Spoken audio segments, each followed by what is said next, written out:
And Dr. Jackson, if you'd like to just remind attendees that they can submit questions via the Q&A functionality.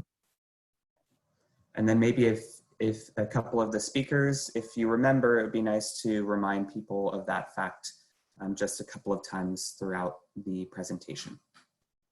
And Connor, you're going to be moderating those questions and you'll field them to us at that point in time. Great, thank you. So once we get to the Q&A, I will be actively moderating and will present to each of the VPs relevant questions. Great. And then you can answer, and I'll try and do a round robin of the questions. Okay, go team, thanks.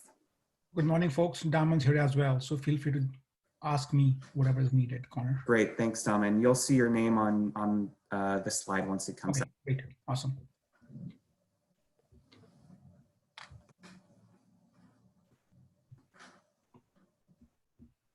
Okay, it's 11:31 and the webinar has started to record, so you can begin whenever everyone's ready.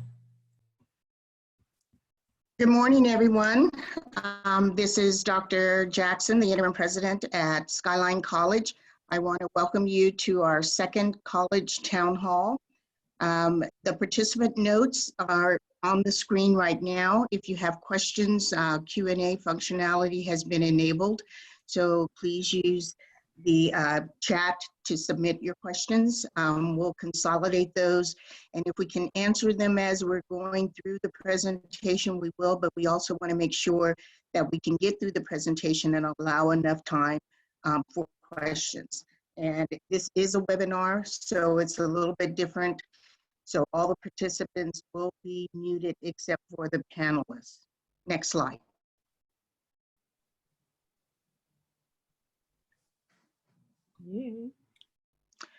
Okay, I want to give a congratulations and a shout out to our recently tenured faculty at the board meeting this past Tuesday. The following individuals were granted tenure and moved to their fourth year: Kimberly, Jared, Nicholas, Soledad, Regina, Carlos, Bianca, Cassidy, Gabriel, Aaron, and Rika. So congratulations. It's been a long time, I'm sure, for you. And we just want to send a shout out and welcome our recently tenured faculty. So next slide. So I just wanted to put this up. We had it at our last open forum just to identify our emergency operations center that has been activated since we went into a shelter in place. And today I'll go over the agenda, but the individuals that have a circle around are going to be making presentations. Emily Barrett, who works with student health and prevention on our EOC team. Also ITS, Daman Gurwal will be giving an update. And then continuity of instruction, Aaron McBean, Dr. Aaron McBean will also be joining us in addition to our regular executive staff. Next slide. So here's the agenda. I'm going to make just a few comments and announcements. And really this is to follow up on some of the comments and questions that were asked at the last forum. Then I'll be followed by Kate Brown. Kate did have a meeting prior to this, so if she's not able to get on, I'll cover the update on the President's Finalists Open Forums. Dr. Jackson, she is on the line and she has been given. I can't talk. We can hear you, Kate, so you'll be able to get. We hear you, Kate. All righty, you don't need to see me, but you'll need to hear me. Thank you. Absolutely, Kate, thank you. And then, like I said, Emily will give a health update, Daman on our computer distribution and technology. Aaron, who is also on a town hall meeting at CSM just previous to this, will be coming on board. And then Ingrid Vargas is going to give a basic needs survey results, that the feedback that we got from students. We'll get an instructional update from Dr. Taylor Mendoza, and also student services update from Dr. Angelica Garcia. And then Eloisa Briones will give some comments that really following up on some things and questions that were made at the last meeting. And then we have our student body president, Pearl Ibenisu, who will be making some comments on behalf of students, and then we'll open it up for Q&A. anytime during the presentations, you can submit your questions. You don't have to wait until we get to the end. And as I said, if we can address them as we're going through, we'll do so. So some good news, Skyline's engineering department was awarded the NSF grant. And so I want to give a shout out to Nick working on that. And kudos for all the other staff that have been working to make that happen. We got 24 respiratory care students that entered the workforce. And Ray Hernandez was working on that, and also Elaine. So thank you for that. Those students, with the help of Kevin in our bookstore and also with Tom Bauer, Auxiliary Services, we were able to get them fingerprinted, and now they can actually help in the efforts as we go forward with this pandemic. I have extended the President's Innovation Funds. The applications were due the middle of this month. We've extended it to the end of the month. We are still going forward. We're not sure what the funding is going to be for that. And for those projects that were approved last year, but have not expended all of the funds that they were allocated, the recommendation from the President's Council is that we continue those projects. So the money will be carried over for those projects.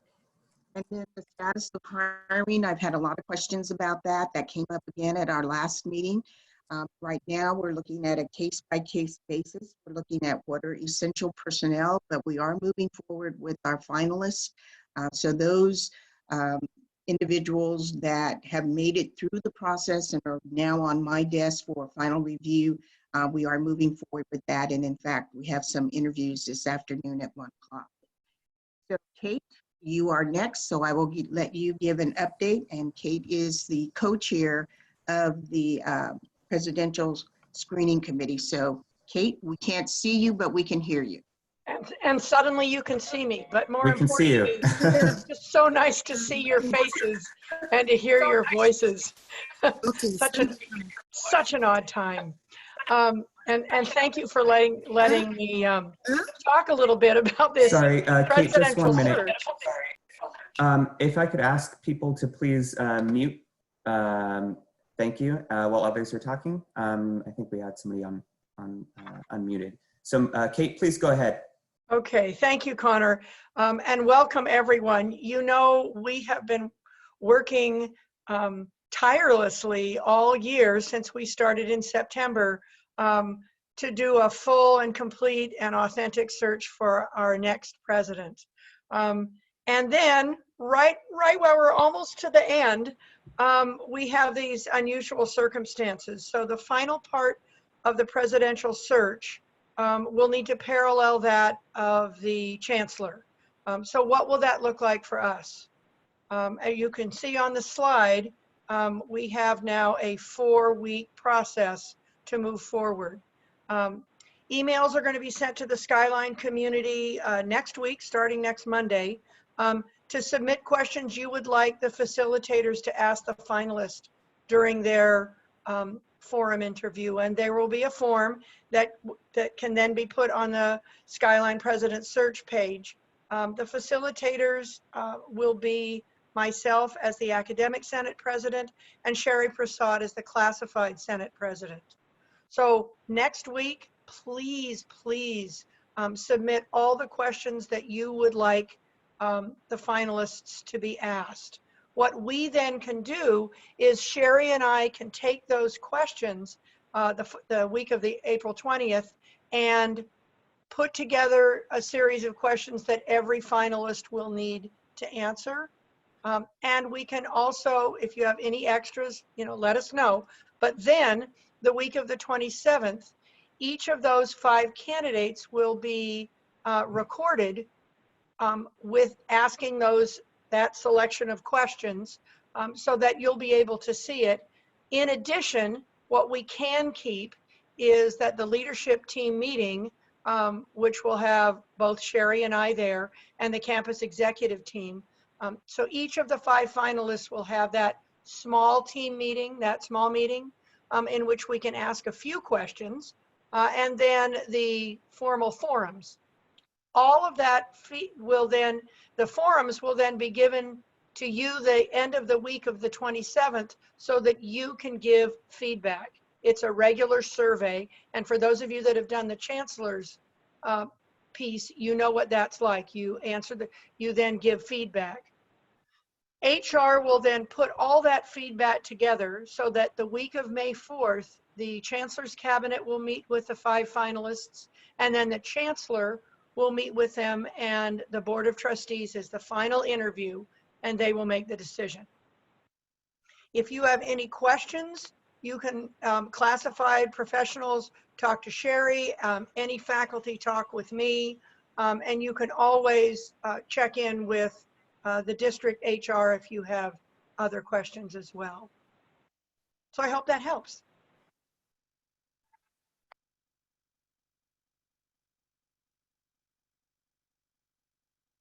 So Emily, would you give us an update followed by Daman?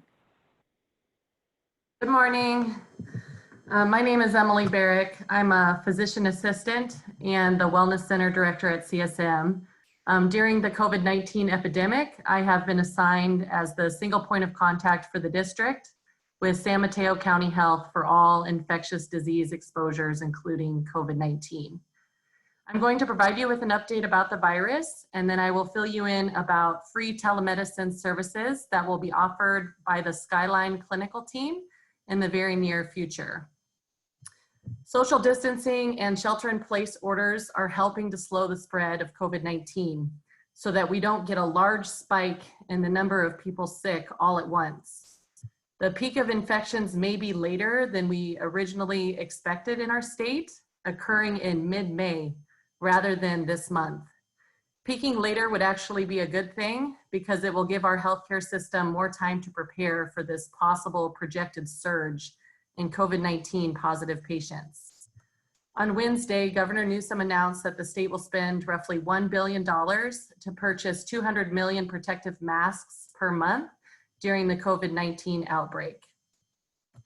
Dr. Scott Morrow is the San Mateo County Health Officer, and he has recommended that everyone wears a cloth mask in public, regardless if you are sick or not, and issued new orders requiring persons who have tested positive for COVID-19 and for the close contacts of persons who have tested positive to remain in home isolation for 14 days. Individuals who do not have homes need to call 211 to secure a quarantine location.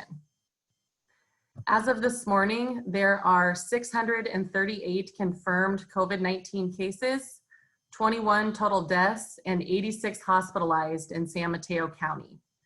To date, public health has not reported any exposures in our district to me.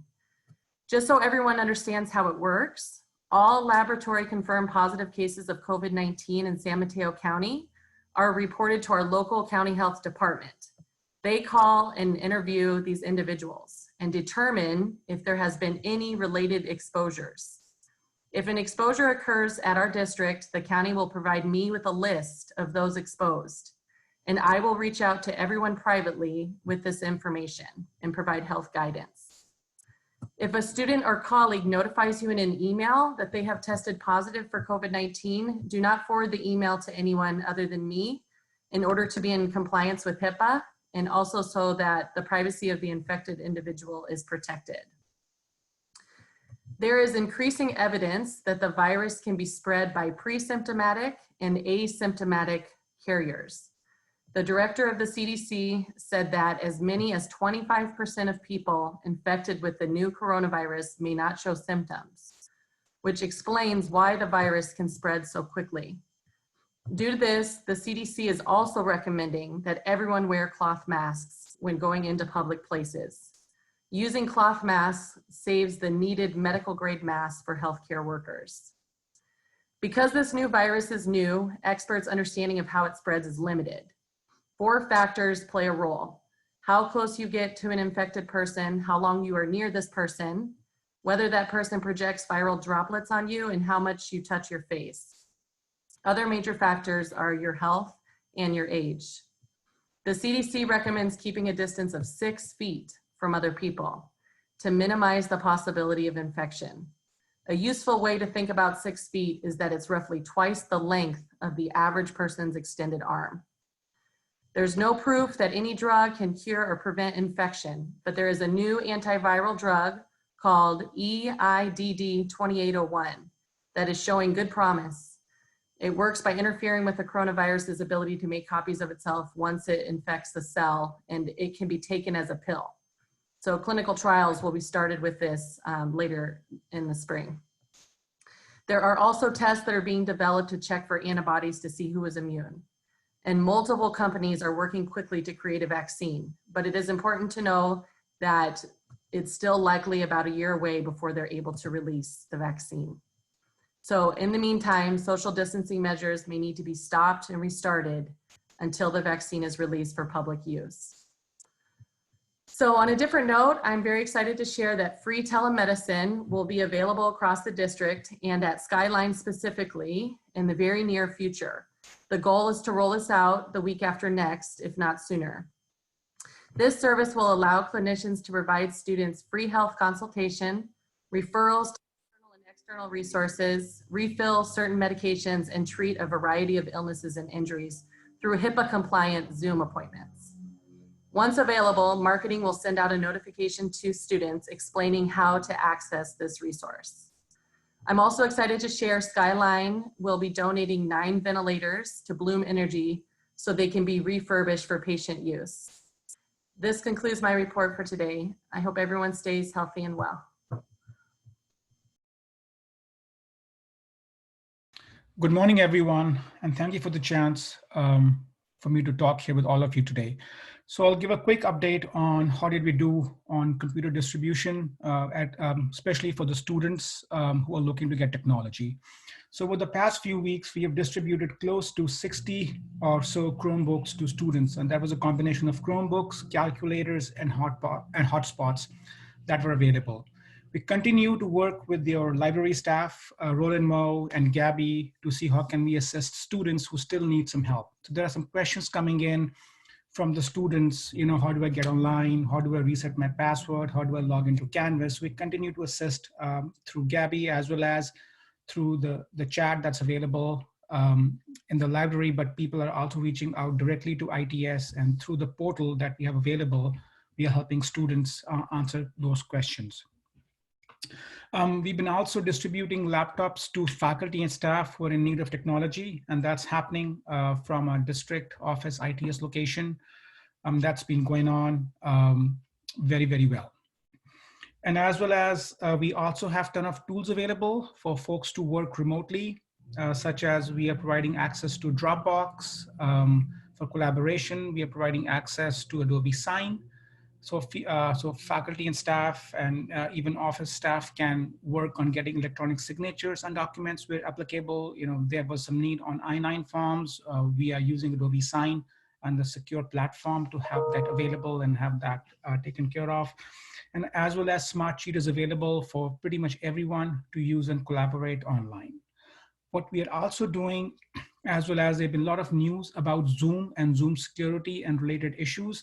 So we do have an ITS blog page where you can look at all the changes that we have made to make Zoom more secure and to also prevent Zoom bombing, such as not having the meeting ID being publicized publicly on your meetings, as well as not to join without host permits people to join a meeting, and as well as locking your virtual classrooms. So if you look at the ITS blog, those are available today, and I'll also post a link here in the chat for everyone to look. And we are working on a newsletter that hopefully will come out later today on all the enhancements and changes we've made. And we are closely monitoring the situation with Zoom. If things get bad, in a way we have to shift to a platform, we're exploring an option such as WebEx, which is a Cisco product, very secure for online meetings and webinars just like this. And please let me know if you have any questions. I'll be able to answer those. Thank you.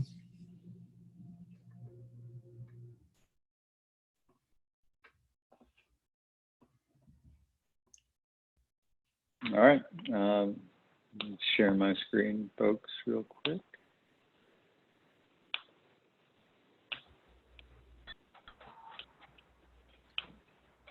All right. Hi, everyone. Good to be home with my Skyline College community. Nice to see familiar faces, nice to see familiar names over there. I wanted to give some updates on 2 areas, specifically campus access and also instruction. I know there's going to be some additional updates coming later as well. First update on campus access. So since the last time we were together, there was an updated shelter-in-place order put into effect for San Mateo County as well as the Bay Area counties on March 31st, and this introduced some new restrictions. Basically what we're seeing right now is a continued tightening of shelter-in-place restrictions, including not recreating more than 5 miles from your home. I know I get stopped and questioned once in a while when I'm just out for a walk. So this is also impacting our decisions about campus access. The next time this is going to be revisited is on May 3rd, but as the next bullet point says, even the governor's statements are that they expect this to peak, the pandemic to peak possibly in middle to late May. And so, I mean, I fully expect that this shelter-in-place order will probably get extended, but we'll continue to update as that happens. We did a big push for staff to get campus access during spring break to pick up essential materials. And we just finished a big push for faculty campus access over the past 3 days. I saw, at least maybe 25, 30 faculty per day per campus signed up to come in, get various things. Thank you for using that process, for working with us all, public safety and everybody who has to help manage this. Ongoing as access is needed, we are working with individuals, ask you to work through your managers, directors, or deans about the continued need to access campus as it comes up. We're definitely making accommodations as they come up. Student access, I wanted to touch on briefly. We're not going to open a blanket student access set of days like we've done for faculty and staff. However, we are running specific operations for groups of students to access campus in order to get materials that they need to complete the semester. I really want to give a shout out to Cassidy Ryan in cosmetology and Dean Michael Kane for figuring out an operation. We're going to have 112 students come through on Monday to pick up all of their Cosmo supplies so that they can take them home and finish out their class hours remotely. Given the faculty in that department has really just been amazing to figure out how to make this happen for students. CSM Cosmo students, we're using the same process. They're working in collaboration. We're also doing some pickups for different art supplies depending on the course. So when we have a need for student access, it does take a little bit of a process. We ask that faculty work with their deans, work with our operations branch, but we are getting that access to students so they can finish their coursework remotely, depending on the need. So that's a quick update on the different campus access pieces. Instruction update, I won't go into too much detail. I know there'll be questions probably. We are finishing, as you know, the spring semester online. Software has been made available through the Chancellor's Office. ITS did quick work. Chris Smith really helping folks out to get access to Labster and Proctorio that came out last week. We've been meeting and having discussions both at District Senate as well as our task force on teaching and learning that's established about providing additional materials and supports and trainings. We're all glad that Bianca got that tenure because we need her more than ever now. So Bianca, thank you for the work you're doing. And I had a great quote that I wanted to share from the group that met on Wednesday about this software, which is, choose something that works for students and doesn't make everybody crazy, including yourselves, to get through the end of this semester. So I wanted to share that one.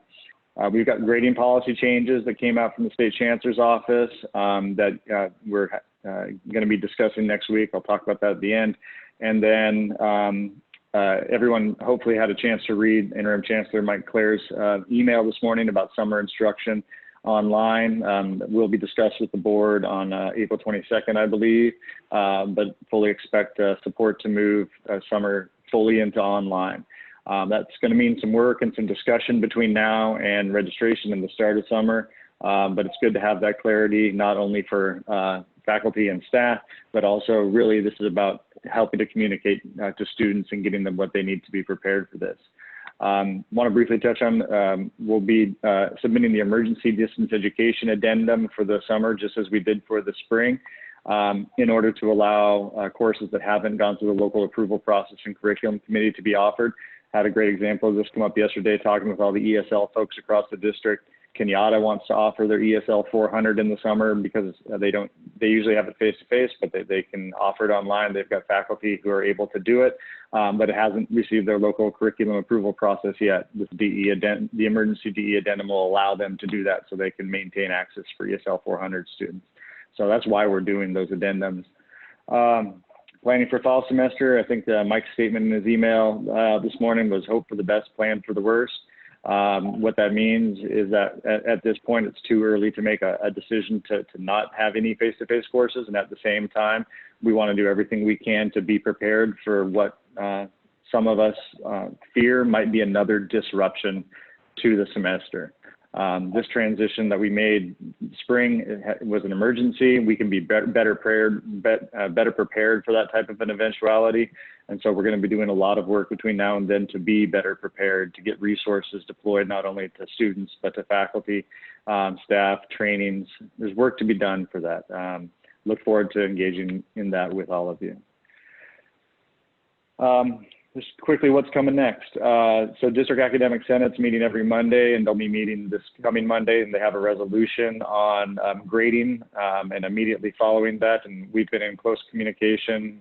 Kate's nodding her head. All of us, the Senate presidents of all three campuses and District Senate, we're right in alignment with that resolution, and there's been a lot of work in the background to set up the processes to allow for the new grading changes to happen. As soon as that resolution is passed, expect that Monday evening or Tuesday morning, we'll put out a district guidance memo and student communications around all these grading changes related to pass, no pass, and EW grades, and what that means for refunds and things like that. It's a very, very complicated and technical situation, especially with pass, no pass, and how that impacts specific students given their educational plans.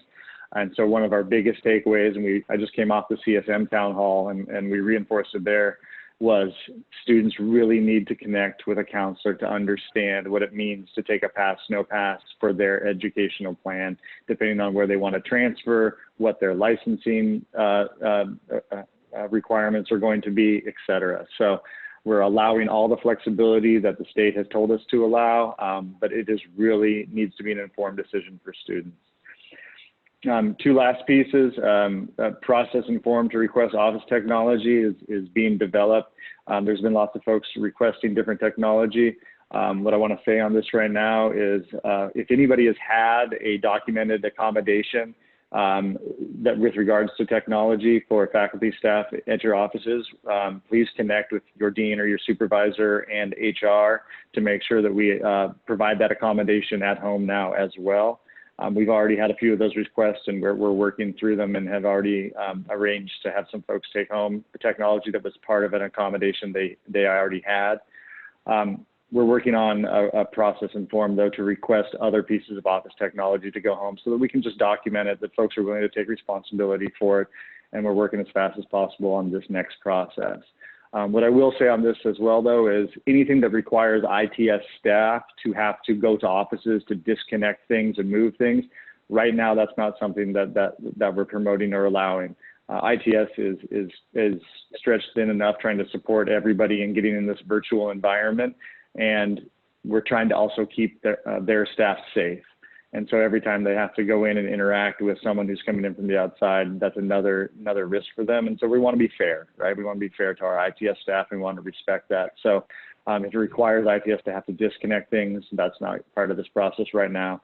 But we want to, though, in the same time, try to make every accommodation that we can for folks who are working remotely. So connect with your dean or your supervisor, and we'll try to have a process and form up next week. Similar for office equipment, primarily chairs, right? I'm sitting in my uncomfortable wooden kitchen chair right now.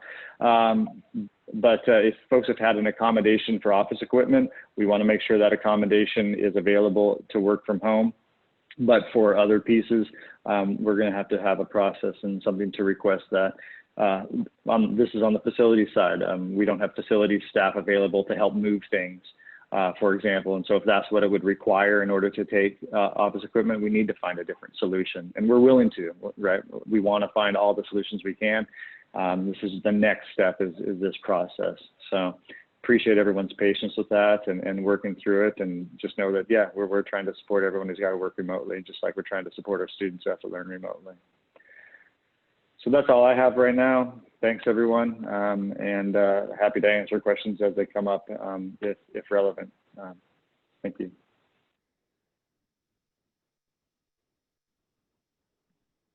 Thank you, Aaron. And now we'll go to our update from our pre-dean, Ingrid Vargas.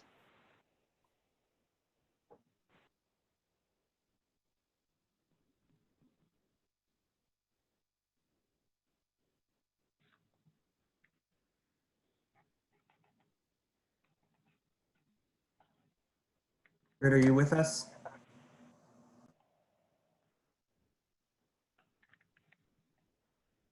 I'm not sure if she's having some technical difficulties, so can we go forward and then maybe come back to this presentation, because I think it's important to cover, but I'd really like for Ingrid to do that in case there's some additional questions that come up. So Jennifer, if you could start with your instructional update. Absolutely. Hello, everyone. Good afternoon. Thank you for being here. I'm so excited to see all the names in the chat. Just miss everybody. And I appreciate the faculty and the classified professionals who have just reached out to me personally to see how I'm doing. It's been really nice. So thanks so much. I want to use this opportunity to just point out some of the areas of just greatness that have been happening. And one in particular has been under the leadership of Dr. Roland Moe and Gabrielle Nocito and Chelsea DeBarra. So I'm going to talk a little bit about Learning Commons in the library. Library, as you already heard from Damon, was very instrumental, has been instrumental in distributing Chromebooks and hotspots, and also really working with ITS to really find solutions for students to really support.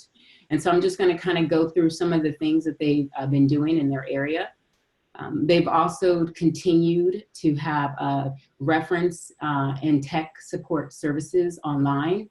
And one thing that's really exciting about this, that it includes evenings and Saturdays. So we're trying to not disrupt the continuity in our services that we have offered. And this includes anywhere from chat, email, text, and voicemail. They've received over 150 questions so far, and they continue to address and support students as they're as students are progressing into the the day-to-day work of just trying to get assignments done and really working with faculty as well.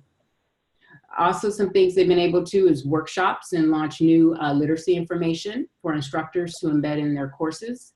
And they've improved online access to resources as well, working with different vendors, New York Times and things of that nature in disciplines, whether it be in STEM or CTE. And so it's exciting to know that the access to resources has continued. Also, courses are on reserve still, a list of spring 2020 required textbooks and titles that are now accessible and free on VitaSource or Red Shelf. So please make sure to go to the library website and take a look at all the services that are being offered to students. And also please direct students to those areas as well, so they're aware that things have not stopped and the libraries are full force. In the future, they plan to put some of the programs, some of the dynamic and innovative programs that they have created online, which is super exciting. One of them is the Human Library and the Poetry Corners. And I really want to give a shout out to Pia Walla Walker, who has really done a lot to get these programs started. And so when she told me she's going to be able to do these things online, it was really exciting. Also in the Learning Center, we haven't stopped serving students since March 17th. 335 student interactions have happened and 120 unique students served, anywhere from online tutoring, emailing, phone, supplemental instruction, and peer mentoring. We have embedded support in 45 courses, and we hope to get that increased. So as we're assessing academic support services, and one of the things that instructors have asked, can we get some more support in the classroom now? We're gonna be looking at that, especially as we move forward for summer and potentially even fall. As you see here, a lot of the services that were offered face-to-face are now online, including conversation groups, and then of course SI. Access to online tutoring and Learning Center staff and NetTutor are all available as well as Netflix and staying fit sessions and facilitating discipline-specific study groups. So the Learning Center has really been very creative in reaching out to not only across the campus and particular disciplines, but really being able to meet students and their needs as they come up, which is really exciting. We have 60 student staff and short-term staff trained on new platform and best practices. Remember, the division that has the most students employed is definitely an ASLT, anywhere from 120 to 150. So it's been really exciting to have that work continue and have students really serve in this peer capacity moving forward. So thank you once again to the Learning Center and library for all the work that you have done. You guys are amazing. And we look forward to you continuing the work moving forward. So just a couple of updates. Aaron already shared a few about sort of the grading options and that work being worked on. One thing I will discuss is that we were waiting for the CSU and UC.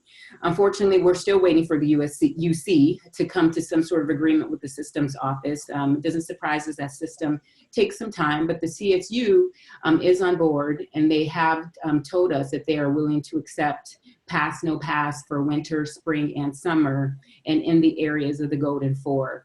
So really excited about that partnership. Being part of the CIO exec team, we've been able to also have contact with CSU and been able to ask specific questions about career educational programs and making sure that those letter grades are accepted as well. And so if there's questions about that, I could speak to more about that. Another update was hard to convert courses. Aaron alluded already to the great work happening in business education and professional programs by Dean Kane. And of course the faculty, in particular the auto faculty, Tom Broxholm, who's taking the leadership, Cassidy Ryan for cosmetology, and of course Rhonda Wimmer for wellness. We have made some decisions around that. Courses that are hard to convert, we're going to do an I and incomplete, and give students an opportunity to make that time up in a year. So that was the plan going forward.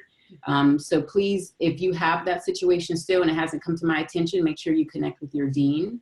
Another thing that the academic support division is working on is how to make sure labs that have been converted online are being super supported. So we have tons of resources available through our CDC OEI that we can share as we move forward.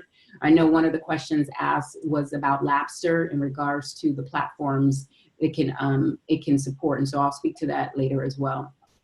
Aaron alluded to it already. We're going to put in for the summer DE addendum, and so that's due, I believe, in May 20th or May 20th, and so he's going to proceed with that. No further updates on that. I will tell you though that there's been a lot of concerns and questions about some of the language used as we move forward with protocol and things of that nature. There's going to be a webinar on Monday, and so hopefully a few of us can attend to just work that out before moving forward. I know the curriculum specialists have been very involved in that.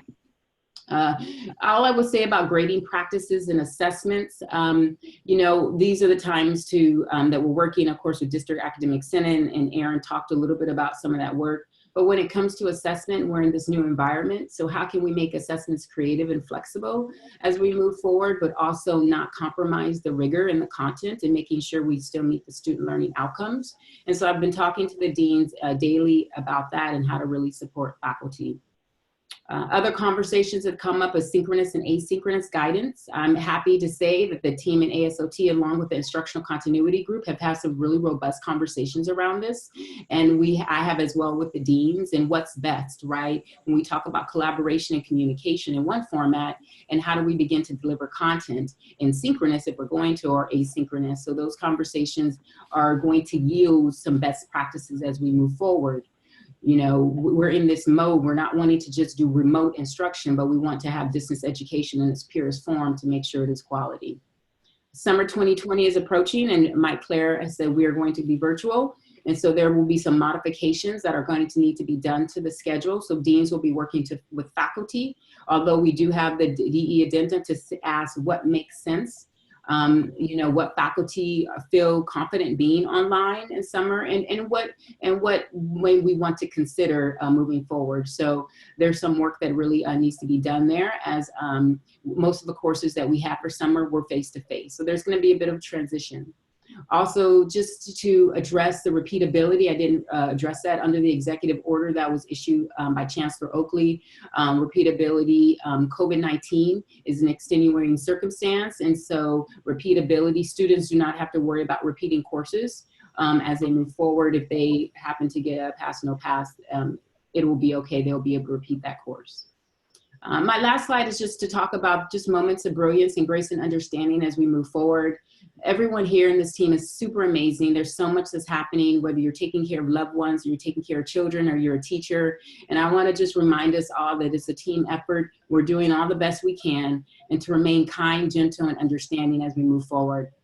Skyline's awesome, and I'm happy to serve this team. Thank you.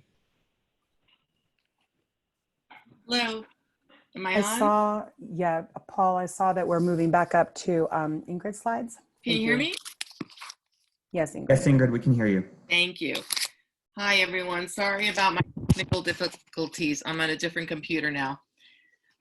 Okay, so what I'm sharing are the results of a student survey conducted over the past 2 weeks with the purpose of identifying students in need of support. More than 1,200 students responded, and the survey sample is very representative of our 18-year-old and older student bodies. For legal reasons, we couldn't survey underage students. And for the first time, we enabled survey completion via text message to give us a better chance of reaching students without internet access. At all 3 colleges, pre-collaborated with student support teams who have been connecting with students and getting them the help that they need. And at Skyline, Michelle Batista has been organizing the outreach, and so far, our amazing support teams have connected one-on-one with more than 700 Skyline College students. And Dr. Garcia will talk more about this later. Next slide, please. Okay. The first thing we learned is that nearly 60% of Skyline College students are having a somewhat or very challenging transition to learning in the online environment. It's probably not surprising to most of us, but what may surprise you is that Skyline College students report having a more difficult transition than do students at our sister colleges. Next slide. Why is this? We don't know yet, but we can speculate that the Cañada students' greater experience with online learning may contribute to their having an easier transition. And for CSM, demographic differences likely play a role. So compared with Skyline College, CSM has a larger proportion of white and Asian students who tend to report less challenging experiences with the transition. Next slide. This chart shows the disproportionate impacts of the transition on different student populations. The red portion of the bar shows the percent of students reporting a very challenging transition. The orange proportion represents somewhat challenging. Note that Pacific Islander and Latinx students are most likely to report the greatest level of challenge, the red portion, and that our Asian students report a less challenging transition to online learning. Next slide. So what kinds of challenges are students facing? Access to technology is certainly an issue that the district has been working hard to address. Looking at the left side of the table, you can see that the vast majority of respondents, 78%, are accessing online instruction via computer or laptop. However, 12% rely primarily on cell phone access. Looking across the cell phone line all the way to the right, we see that of the students reporting a very challenging transition, 21% are relying primarily on their cell phones to access online instruction. On the bottom half of the slide, we see that 76% of students reported reliable access to the internet. In the blue portion, you'll see that of students experiencing a very challenging transition, just 57% of students have reliable internet access. And not shown on the table is that only 1% of all students reported no internet access, and that goes up to 2% for students who reported a very challenging transition. Next slide. In addition to technological challenges, students are facing more than the usual level of challenges due to the pandemic and shelter-in-place order. We asked students whether they were very concerned, somewhat concerned, or not concerned about the issues listed here. This chart shows the percent of students replying very concerned to each. Note that more of our students are very concerned about falling behind in school than they are even about their physical health. And at Skyline College, 47% of students are very concerned about falling behind in school. And this is a much higher percentage than at our sister colleges. For example, that's 32% at Kenyatta College. And again, we're not sure why, but certainly something we want to look into. Next slide.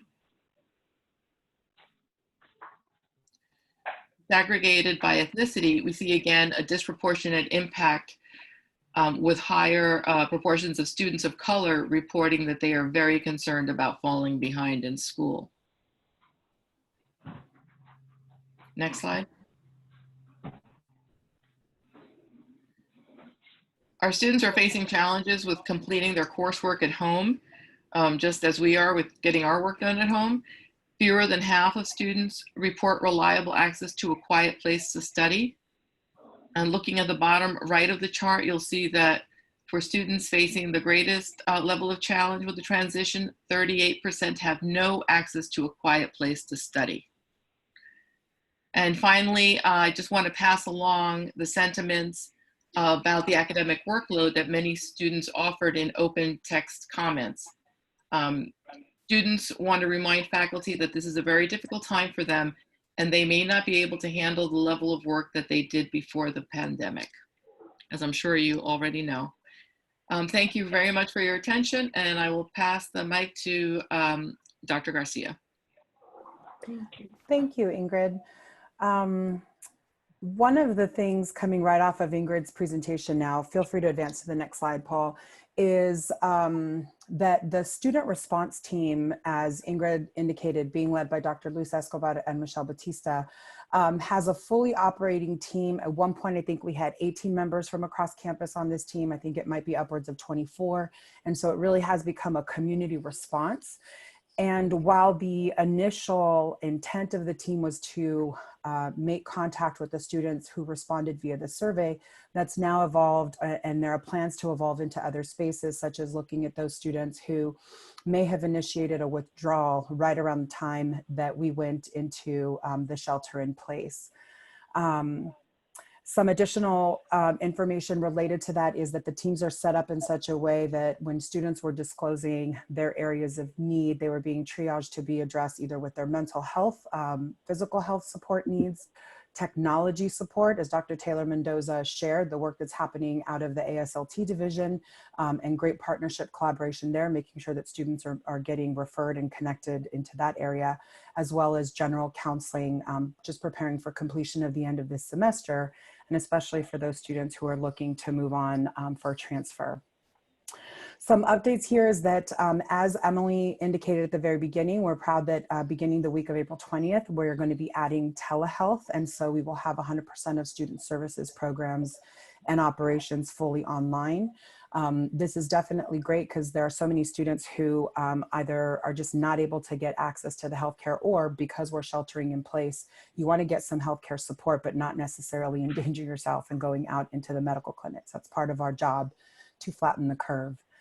The team is working to operationalize all of the technical, regulatory, and compliance obligations, which basically means that for everything that looks on the front end, so that the students have ease of use, so that faculty have ease of use, our teams are working with our district colleagues to ensure that all of the technical ITS behind the scenes work is completed. So I'm really appreciative of Damon and his team for the work that not only on the front end delivery of technology support for students and employees, but also on the back end to make sure that we're getting all of that work completed.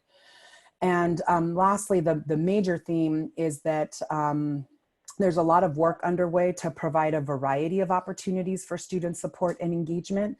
We are clear that the students who are already connected to programs, be they in student services or in instruction, already have a built-in mechanism in a community that's looking out for them. So one of the things that we're looking at is that Student Life and Leadership is looking to start hosting some general open to all students, drop-in sessions, study hours, learning and pulling from what we're doing on smaller program levels for everybody else. In enrollment services, the outreach team is now that we know that we're sheltering in place through the rest of this semester and into the summer, working to revise what recruitment of local high school students is looking like. And so just sending the invitation here that they'll be collaborating with campus partners, other deans for alignment and engagement. So if you are a faculty or a classified professional that's in charge of a program and you have recruitment under your area, please don't hesitate to reach out to Jeremy Evangelista, as he will be the one who is taking lead in those collaborative efforts.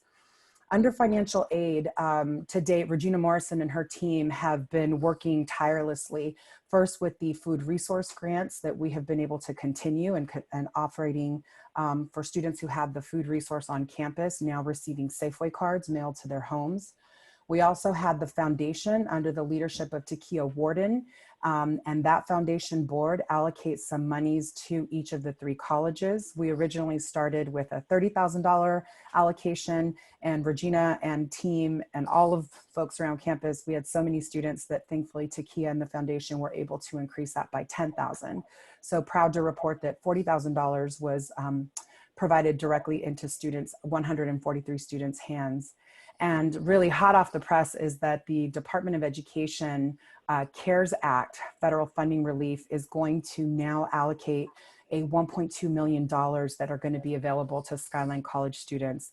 This is literally news that just came out between last night and this morning. And so please know that the financial aid teams, the deans of enrollment services, our colleagues at the district under the leadership of Bernada Slater, we are already working to figure out what we need to do to be in compliance, but get this money into students' hands.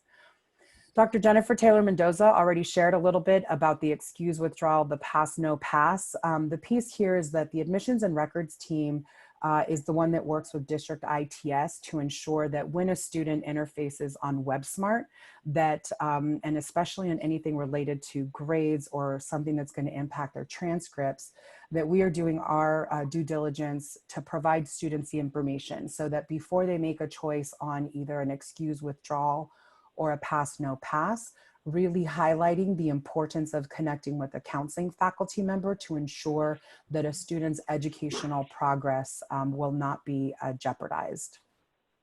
And lastly, again, now that we know that we're going to be transitioning into summer online, we are going to support the efforts out of admissions and records. So this is under Dean Will Minnick and Sue Lorenzo as our registrar for preparing students for registering online. Broadly in the counseling division, wanted to share that general counseling appointments are fully booked, high levels of student engagement. We did have a little bit of lag from that first week, but now that everything is up and running, every single appointment is booked. Students are showing up. Really want to commend the counseling faculty for just addressing all the variety of ways in which you are connecting with students, whether it's via Zoom, Canvas, some of you are texting, you're emailing. You're using every method possible to connect with students, and it shows because they are booking appointments and they are showing up to appointments. Some data reports show that we have anywhere from about 1,500 appointments that general counseling has utilized and an additional 800 appointments with special programs. So our students are definitely showing up to get the help that they need. Transfer Center is in a unique situation where a team is being fully responsive to virtual appointments, drop-ins, workshops for students, especially those that are navigating the CSU and UC guidance areas. We have students who are still preparing for transfer, and Lucy Hovel and the team in the Transfer Center with Jackie and Suzanne have been making all of those, that information available to them. As indicated earlier, personal counseling, or maybe I didn't, but personal counseling is addressing needs on individual and group settings. Perry Chen is our lead faculty member in that area. So if you have a student that is sharing information with you and they're disclosing something that's potentially even beyond a CARES report, you can start with a CARES report or feel free to contact Perry Chen directly so that we can make sure to get some support to students. I've already shared about the student response team. So just want to note here that the CARES report is still live. Michelle Batista is our lead for that area. And again, we have a team there. So if you could, a student is sharing either in class or via email that they are experiencing some additional support need that maybe any of the combined services and academic and student support aren't offering, please submit this CARES report so that we can get them connected to the appropriate resource. And lastly, the Health and Wellness Service. One of the things that I wanted to highlight is that there is Wellness Wednesday that's happening every Wednesday from 12 to 1 p.m. where the personal counseling faculty are providing space for all community members to engage and get some support during this time. I want to highlight under the Student Equity and Support Programs Division under Dean Cheryl Johnson, TRIO and EOPS programs. These are programs that specifically work with our first-gen low-income college students. And so TRIO with Michael Stokes has taken that completely fully online to keep students on track, ready for completion, and with high integration with the Learning Commons for those online tutoring services. They've also set a model to both of these programs for what community engagement looks like. So it's not just academic support, but truly offering some peer support. So the peer mentors, the student ambassadors in both of these programs are holding sessions for students. EOPS Care CalWorks and Guardian Scholars program has taken all of their programming that they were offering on campus also online. Two things to note here is the ongoing parent support group. As Dr. Taylor Mendoza was sharing in her closing comments, we're all trying to balance being all things simultaneously at once. And this particular group, that parent support group, is something that's available for students.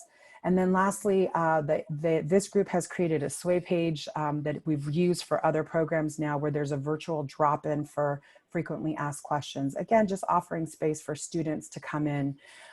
The last one is that with the the Associated Students of Skyline College, we're going to be seeing a lot of the programming activity that normally would happen at the end of the semester also being moved online, and they are building a dynamic calendar where we should see some things coming out next week in support of students. Thank you so much.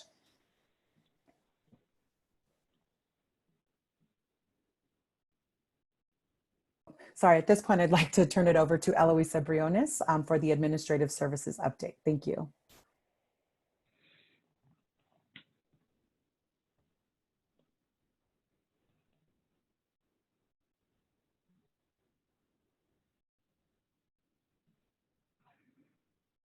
Thank you, Angelica. Good morning, everybody. I'd like to speak about some of the questions that were raised during the last town hall meeting with regard to student payments and refunds. The cashier's office is currently operational, and they're here to provide services to students who may have questions regarding refunds and payments. So students who are due a refund have two options. They can either leave a credit on their student account for future use, or request for a district refund check that will be mailed to the student's mailing address. And so we encourage everybody to talk to their students and remind them that if they are going to be requesting for any communications with the district, make sure that their mailing address in the banner system is current. So any checks that are going to be sent to them are going to be sent to the mailing address on the system. We also are going to have parking permit refunds that will be issued on a pro rata basis. To request for a refund, students should fill out the student parking permit request form. The PIOs at the three colleges are going to be sending out an announcement or a notice on how to request for refunds. And I think the parking section on the Skyline College website is also going to be updated with this information. Next slide, please. So for payments, the college is not able to accept currently in-person cash payments while we're under the shelter-in-place order. We're still working with the district on trying to figure out a process or a system by which students who absolutely are unable to pay with any other method other than cash can still pay. And so I'm going to be meeting with Bernardo Slater and the two VPAs next week to talk about that. And as soon as something is developed, we are going to make an announcement for that. In the meantime, students who typically paid with cash directly at the cashier's office have the option of paying personal checks, bank checks, or money orders. Also at this time, the district is not able to accept e-pay platforms that include ACH or wire transfers, PayPal, and Venmo. And with all of the phishing and scamming online that's currently happening, people taking advantage of the COVID situation, we are just trying to minimize the exposure that the district and the students and employees would have by using these platforms. So for any payment and refund questions that anybody like students and employees might have, you can direct them to the Skyline cashier at SMCCD, and Nancy, Annie, and Marcy would be happy to assist you. Thank you.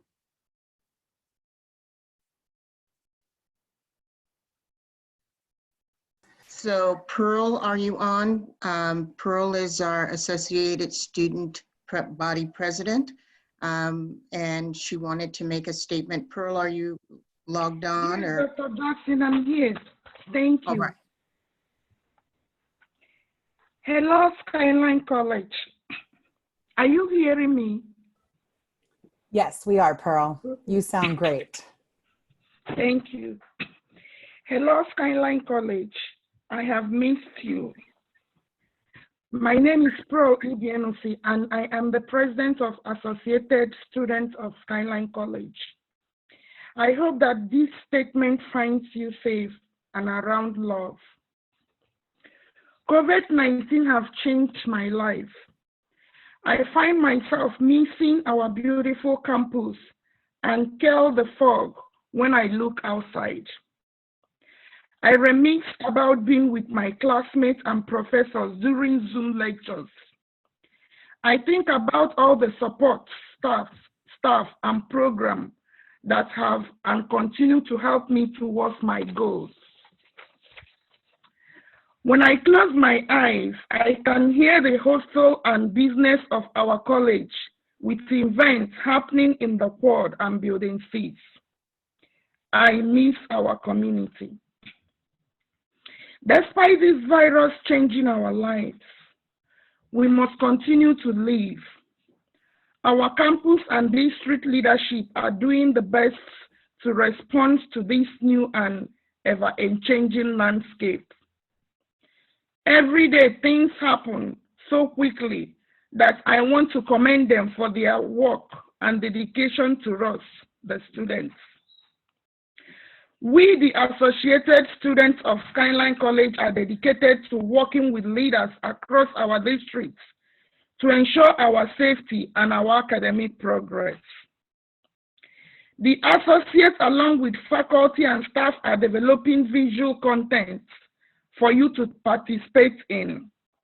We hope that this offering can help you in your time of need for connection and support.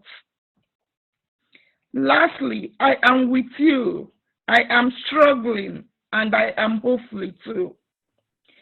In spite of all the challenges and sudden transition, we have to hold on no matter how difficult it is. Please do not drop your classes. I encourage you to reach out to me, to the associates, to faculty, and our staff. We are here to support you during this crisis and beyond. We are in this together. We will get through this semester together. In community, Associate President Pearl Ibianusi. Thank you, everybody.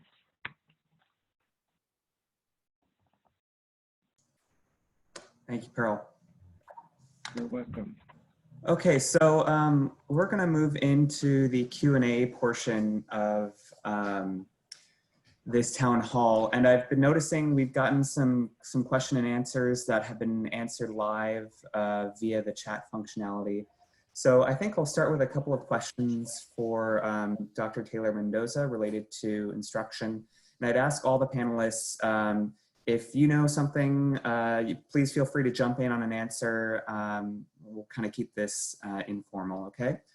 So Dr. Taylor Mendoza, the first question is from Tom Broxholm, and he asks, can you speak to faculty hiring and rehiring that may be on hold, specifically in automotive, but I think the question could apply to other instructional areas as well. Will new faculty be able to start in August? Sure, definitely. So Dr. Jackson already spoke to this, the list of positions. So the finalist positions, people who are in the finalist stage, we know those are moving forward. And yes, we expect an August date. Those positions that are still in the recruitment process, we're doing, we have a prioritization list. And so we are, Dr. Garcia and myself are meeting with Dr. Jackson to determine what positions need to be filled and, you know, and right now. And so I'll leave it at that and give Dr. Jackson an opportunity if she wants to add anything else on that one. What Jennifer stated is absolutely correct.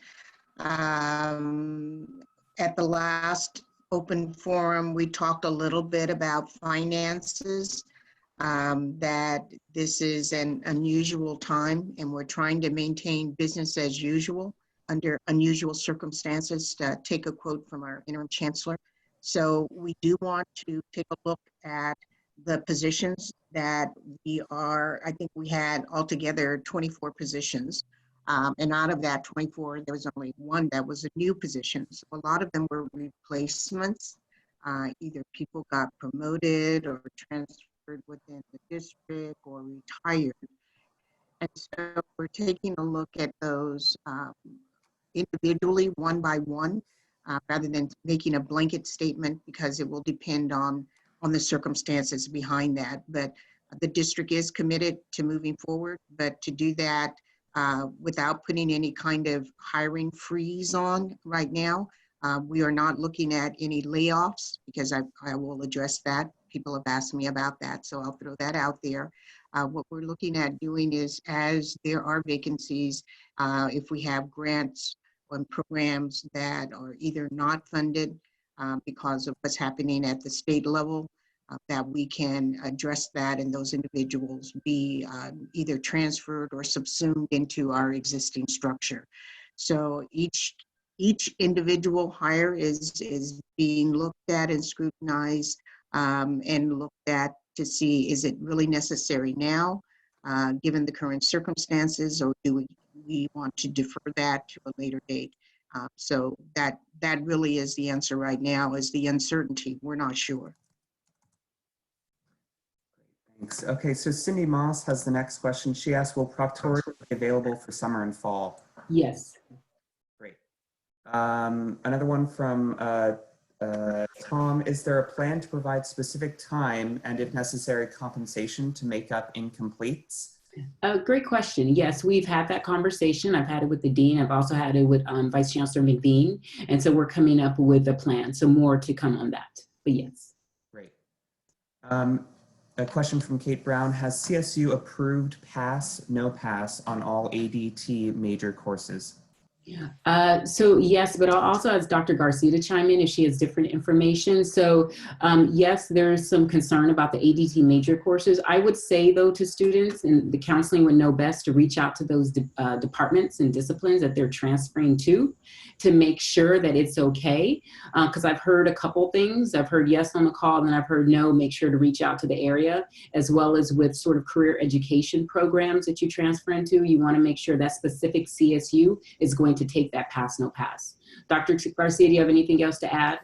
No, I think that the point to really underscore here is that those nuanced spaces that happen in the transfer process are just even more amplified under these conditions. So counseling faculty really hold a great position of expertise and knowledge to work with students. And so I would say for students who are viewing this or who hear this, please make sure to connect with a counseling faculty member on this. Though we've seen in writing some support that CSU has provided some guidance around this, there are still some local exceptions that are sometimes by program or by major, and that it is those local exceptions that become incredibly problematic for students, which is why we're being very cautious not to just give a blanket, oh yes, sure, you can do it. Because we now know of some of those local decisions, particular campus and particular programs. So thank you. So what you're saying is that for those of us who are faculty members, when there is ever an inquiry from a student, that we should refer them to counseling to talk it through? So yes, immediately. Kate. I think we need to announce that yes. to all of our students. Yes, definitely, Kate, immediately. So Lucy, well, all of the counseling faculty can assist in this area, but especially if you have a student who is preparing for transfer immediately after this spring semester, or let's say even after this summer term, we do need to make sure that they're getting some more guidance because there have been some exceptions that are being made by CSU campus by major area. Now, one of the things that I think we could do is as we're getting that information and compiling it, I think that we can certainly share that information with instructional faculty, because as you have more students that might be at the point of completion at the end of the semester, that might be helpful. But when in doubt, a counseling faculty member is definitely whom students should be working with to prepare for this transfer. Because here's the thing. You have faculty who are putting their courses online, who are connecting with students, and they have not been engaged in a counseling setting. They don't even know if their students are graduating or not. So I'm trying to figure out where the locus of responsibility is, because to turn to my 72% of our department faculty is adjunct, and to say to them, oh, and by the way, make sure that you're talking to each of your students to find out where they are in their matriculation process and if they're transferring. I just think that's going to get way too complicated. So I'm just trying to figure out, I really appreciate the fact that if CSU has not blanket approved all ADT major courses, then every single student who is intending to transfer needs to know that, rather than just hearing the blanket and you can take it anything pass if you want. Correct. And I made a note of this. I'm just not sure how to mediate that information. I'll take a note of this, and what I'd like to do is give a chance to connect with Dr. Luz Escobar and Lucy Hovel, who's the lead counseling faculty in that area, but it's Lucy, Jackie, and Suzanne as the core team there. Let me circle back with them and see what kind of information can be shared that doesn't also put instructional faculty in the position of feeling like you are now the holders of information that you must pass on, but rather that you are hearing what information it is that students are receiving. So I'll make a note of that, and we will follow up with you, Kate. Thank you. That would be great. Thanks so much. Okay. So I was going to say, Aaron, you were raising your hand. Do you want to address that too? Yeah, and this came up in CSM's town hall as well. I know it'll come up with Kenyatta. So what we're really imploring is when the questions come up, please encourage students to connect with counseling faculty on their specific situation. The CSUs have given the broadest approval for pass, no pass, at least accepting it. However, that doesn't necessarily mean, for example, that a licensure agency that a student might be in the pathway for once they graduate is going to accept it. There is so much complexity and nuance to this that really need to make sure that students are connecting with their counselor, and on the UC side as well. The UCs, I mean, the state has not helped us out with this messaging because they want to promote all of this wonderful collaboration they're doing, but it glosses over so much. Our students are getting the simple message. We need to connect them with their counseling faculty. District Academic Senate, that, like I said, is taking up a resolution on Monday in support of the grading changes. And then we have messaging that's prepared to go out to students as well as internally for faculty and staff in a more technical format. All faculty will receive the communication that is going out to students so they can see what students are being told on this. So this is part of as many points of communication as possible. We are going to use every single one of them encourage students to connect with counseling faculty if they're thinking about going to Pass No Pass, if it comes to anybody in here. Kay, you mentioned locus of responsibility. This is one of those things where it's going to be all of our responsibility to make sure that we're encouraging students to make that connection before they make the determination to go to Pass No Pass, just to the greatest extent possible. Thanks. So one more question for Dr. Taylor Mendoza. Will the schedule of classes be updated to show online classes replacing previous in-person or hybrid classes? Great questions. We're still working out those details, so not sure yet. Okay. Moving on to Dr. Garcia, a couple questions for you. Gabriela Nocito and Kate Brown both were wondering about, we hear from students that more equipment is needed, such as Chromebooks and hotspots. And it seems like available resources are low given our thousands of students. Is there going to be a district-wide approach to buying additional equipment, or can individual units purchase what is needed right now? And maybe you and Erin want to speak to this. So I do not know about a district-wide approach, so I will share on some local requests and movements, and then I will see if Erin or Damon would like to speak to the district one. So one of the things that I'm trying to do is work with those programs on campus that have funds available to try to secure purchasing some additional technology. One of the things that we're incredibly aware of is that the Chromebooks do not have the highest level of functioning capacity for students to be able to use. And so really looking at what that would mean in terms of either Chromebooks versus laptops. And I would also put in here the acquiring hotspots. So locally what I want to do is figure out how we can maximize resources that we have on our campus to be able to purchase, and then do that in collaboration with district capacity, because I'm very clear based on what Erin and Damon have shared that anything that requires ITS to do any kind of personal interface is something that is of high concern here, especially with the shelter-in-place orders. I can answer a few of those questions. So we still have a lot of Chromebooks available for distribution. I mean, we've made multiple attempts to reach out to students, and Rich is not in this conversation here, but Rich in the PIO office has emailed, texted, called students personally to come and pick up technology from various locations. So we did the first round of distribution from CSM, and then we followed up with the distribution from each of the respective campuses. Let's say Skyline, we had a distribution from noon to 5 I believe last week, and then from 1 to 4 p.m. the following day. And we only had a very handful of students swing by to pick up the equipment. So we should first, in my view, again, what's needed by the students. Are they looking for Chromebooks, laptops? What technology are being used? Once we know what they're looking for, then we can strategize and see what's available and what's not. At this point, we've made multiple efforts to get the communication out, and we've not had a lot of people picking up equipment. Erin, if you have anything to add. Well, I have something to add, or at least to ask. When I was looking at those slides that Ingrid was showing from the student concerns, it seemed like lots of people had concerns about many things, including technology. And yet what you're saying is that very few came. So that seems like a disconnect to me. Yeah, I mean, maybe if deans are willing to reach out to the students, maybe it needs to be more of a local approach than a central approach to figure out what they need. Maybe a phone call to a student by all the deans, and then we can gather that information on Excel, and then we can discuss it to see what's needed.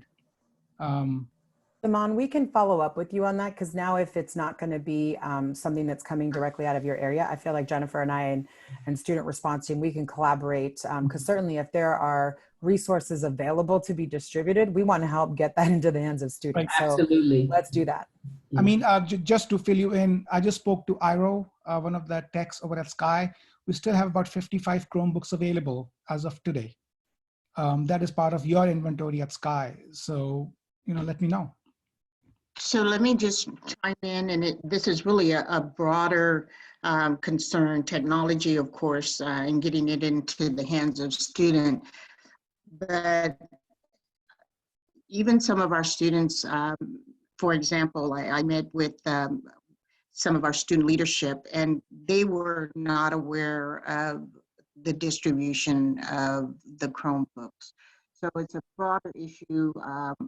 And I know that Connor, working with Rich Rojo at the district office, who is the point of contact for the EOC, is working on trying to make a web page that is kind of a one-stop that faculty can direct students to, that we can send out information to students to say, if you have frequently asked questions, here are some things that have already been addressed.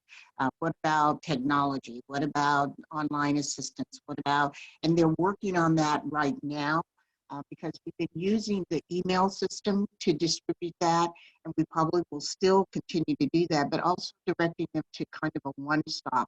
And now that we have access to technology that allows us to text students, we use that when we did the surveys as well as emails. I think that's going to facilitate that process, Kate. So if any faculty or any staff member gets a question from students, they can direct them to this one page rather than, oh, go back and look at update number 2 or update number 1. You know, we're figuring it out as we go, and everybody's trying to do the best that they can. But now that we know that this is probably going to be extended at least through the summer, we can go back and fine tune things and be a little bit more deliberative than just, you know, reactionary. Great, thanks. And I see a lot of questions related to this issue, technology, getting students technology. Clearly, I think we are still working on it. And so I know the VPs are gonna have more to say in the future, and we'll be communicating about that. But I do wanna move us on to a couple of other questions as well. For Dr. Garcia, while students will be online for this summer, what are the plans for support services? Will they be open? Yes, we will be open. We will offer supports as we have every summer. Great. Is the drop for non-payment going to continue for summer and fall registration?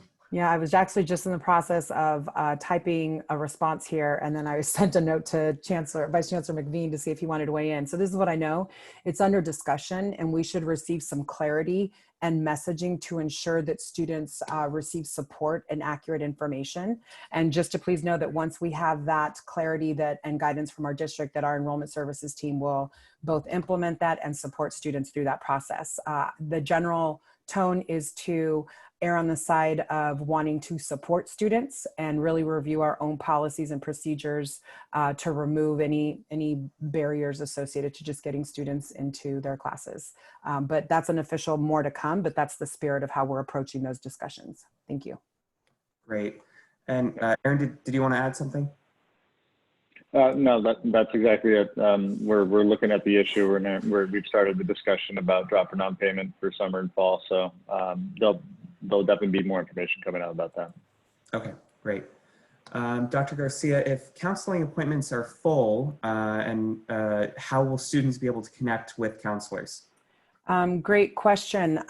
They're full, but then that just gives us indication to know that we need to be able to provide not only a variety of formats. So I know the counseling faculty have been working very hard to not only do the individual one-on-one, small group, large group workshop presentations. So they are really entering into a variety of modalities to do that. So I would say that we, as students are communicating with us, we have a team that's responding. And so if it's a question that can be answered by one of our classified professionals, then students are getting that information, and then they're able to then determine when a student actually needs to connect with a counseling faculty member. So please continue to refer students. That will let us know the kinds of services and the amounts of services we need to allow or provide for general counseling.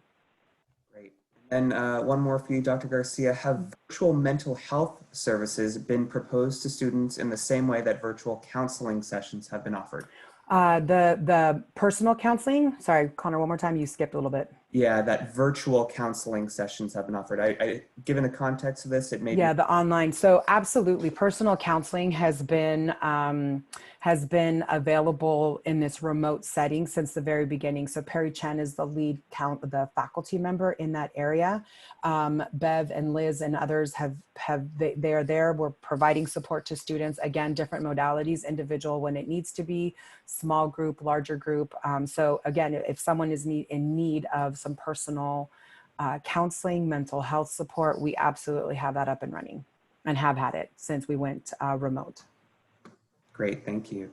And this is moving on to some questions for... Sorry, and Connor, Yeah. because our team is online, they're letting me know that phone and Zoom counseling sessions for personal counseling are available. Thank you. Great. So Eloisa Briones, a couple questions for you and your team. Are there plans to help faculty and staff to retire earlier than expected now that the working conditions have changed? We have not heard any announcements from the district about early retirement incentives at this point. As soon as those, if the district intends to do that, I'm sure that HR and Vice Chancellor McVean, they're going to provide an update to inform everybody, the whole district, about such plans.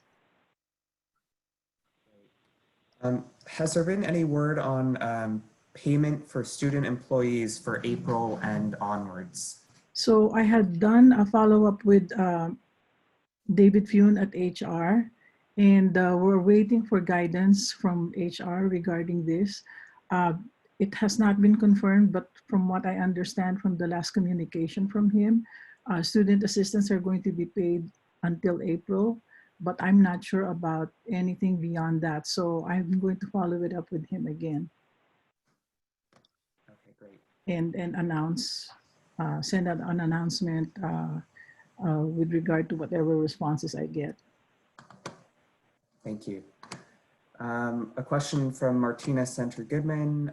With the loan-to-own program that is currently in place for staff and faculty, will there now be an option to get better computers or laptops such as Apple, et cetera, to make our working at home function more smooth? Not sure who wants to answer that question. So from what I understand, or what I recall, the bookstores do not have a contract or an agreement with Apple under the loan-to-own program. And so there are other laptops that are available for the employees to avail of and use the loan-to-own program, except that Apple is not one of them. And then a question that just came in. If the tax base changes in the county, is it possible that there might be layoffs or reduction in staff need or resulting in job losses? At this point, we're still waiting for the district, Bernata Slater and her staff, to update and revise the resource allocation model that has the projections for next year and beyond. I know that they're based on the information that we had provided at the last town hall, where we shared with everybody that there are fiscal impacts with COVID-19.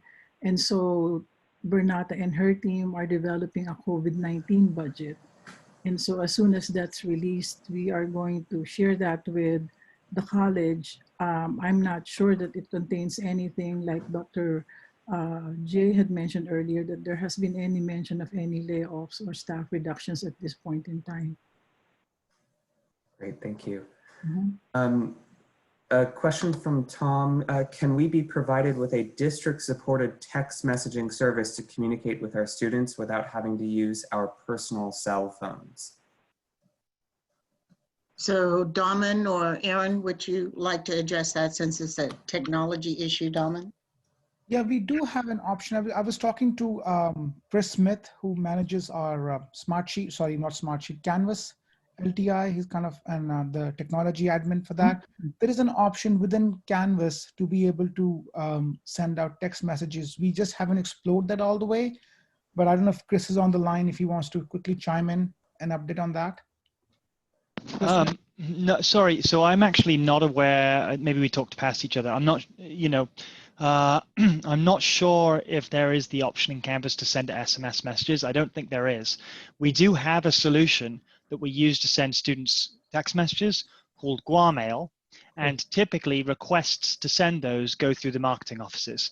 So if there's a message that you want to send to your students, at least just to connect with them, then please go ahead and contact your marketing office, and they may be able to facilitate those messages. But what we don't want to do is send students a bunch of kind of solicitations that they're not expecting that they may have to pay for. to receive text. So I highly encourage you just reach out to the marketing office and they might be able to help you. Yeah, and I'll chime in here.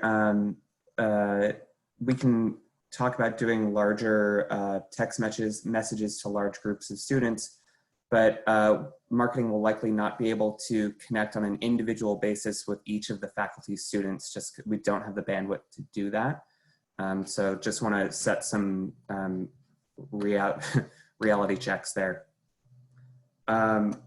Sorry, Connor, I just wanted to add that there are a lot of legal implications regarding sending SMS messages. For example, there has to be an opt-out feature. We currently have that built into Guamail, but if there was another system, we would need to build something like that in. So really the issue is we don't have the technology for it or the protocols.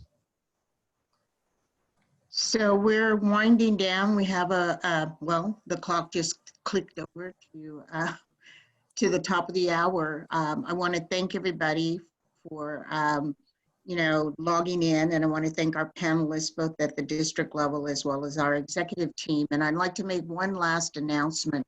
Danny Redding-LaPoo sent out an email. She's the Dean of Social Sciences and Creative Arts. And we were going to do the musical Chicago this year, but because of what's happened with social distancing and congregating, they have an alternative coming soon on Zoom. Is Skyline College Behind the Curtain, Chicago the Musical. So a shout out for that. And basically she sent out a email, I believe it was yesterday, in response to the COVID virus. Skyline College artist in residence Gary P. Ferguson is going to host our first Skyline Behind the Curtain VIP Broadway celebrity Zoom session. It's going to be on April the 14th and the 16th from 12:30, and there is a Zoom link. So please stay tuned. We're all experiencing this disconnectedness. I think that Pearl, our Associated Student Body President, mentioned. I feel the same way. So it would be a good way to come together, even if it is virtually, and still share some of our common cultural experiences and remind us that we are still here for each other. So just a shout out for Danny on that. With that, that's going to close our Zoom meetings. Appreciate everyone. We will probably have another one in another couple of weeks, depending on what happens. If not, we might have one sooner. And thanks for your feedback. If you still have questions, please, you can send it to any of the panelists directly, and we will try to address those at our next Zoom meeting, just like we did from the first one. So thank you, everyone. Be safe and take care.